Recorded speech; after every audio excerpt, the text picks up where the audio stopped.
Écoute cette histoire, et dis-moi honnêtement à la fin. À sa place, qu'aurais-tu fait dans une telle situation? Leïla travaillait dans un grand cabinet d'avocats. Son patron, Maître Karim, était un musulman célèbre, défenseur des droits humains, invité dans tous les médias. Un soir, en classant des dossiers confidentiels, Leïla tomba sur un document qui glaça son sang. C'était la preuve que Maître Karim avait truqué un procès il y a 3 ans. Il avait fabriqué de fausses preuves pour faire condamner un homme innocent à 15 ans de prison. Elle continua à lire.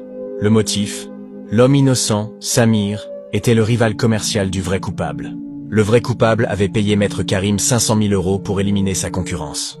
Leïla chercha en ligne. Samir était toujours en prison. Il avait une femme et 3 enfants qui le visitaient chaque mois en pleurant. Il clamait son innocence depuis 3 ans. Personne ne le croyait. Leïla réalisa, elle tenait la preuve, elle pouvait le libérer.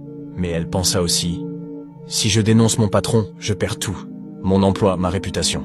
Il me poursuivra en justice pour violation du secret professionnel. J'ai un crédit de 200 000 €.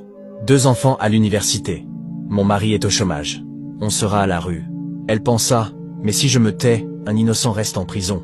3 enfants grandissent sans leur père. Une femme se détruit à travailler seule, à cause d'un mensonge que je peux dévoiler.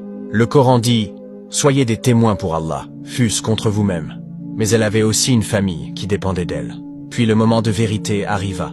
Mais avant de te poser la question qui va faire débat, si tu sais que le silence devant l'injustice est une forme de complicité, appuie sur like, abonne-toi, et dis Astaghfirullah en commentaire, et partage. Le lendemain matin, Leïla tenait le dossier. Elle tenait aussi son téléphone avec le numéro du procureur anticorruption. Elle avait 2 chemins devant elle. La question est pour toi. Si tu découvrais cette preuve aujourd'hui, et que tu devais choisir, option 1. Tu dénonces ton patron pour libérer l'innocent, même si ça ruine ta carrière et met ta famille en difficulté financière. Option 2. Tu te tais pour protéger ta famille, parce que ce n'est pas ton combat et tu as tes propres responsabilités. Dis-moi en commentaire, option 1 ou 2, et pourquoi.